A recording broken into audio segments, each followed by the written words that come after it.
आता बघूया आपण पेशवाईमध्ये अशी सुंदर अशी डिझाईन आहे, बारीक वर्क केलेली. एक बॉर्डर मोरनी पूर्ण भरलेली येणार आणि त्यानंतर हा पल्लू. पल्लू सुद्धा अतिशय सुंदर आहे, असा पल्लू आहे.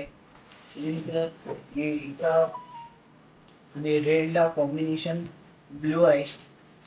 ही कॉन्ट्रास्ट ब्लाउज पीस आहे सुंदर असा. तेवढा ब्लाउज पीस कॉन्ट्रास्ट मध्ये आहे आणि हा नेसता भाग आहे प्लेन. बाकीची बारीक बुट्टी येणार आहे, तुम्हाला ऑल ओव्हर बुट्टी येणार आहे आणि सुंदर अशी साडी आहे पेशवाई. आणि हिची प्राइस आहे फक्त 4050 रुपये. 4050 रुपये प्राइस आहे फक्त. आणि कपडा एकदम सॉफ्ट आहे, कपडा एकदम मऊ आहे, सॉफ्ट आणि मऊ आहे. हा रेड कलर आहे, रेडला ब्लू कॉम्बिनेशन मध्ये अतिशय सुंदर असा कॉम्बिनेशन आहे.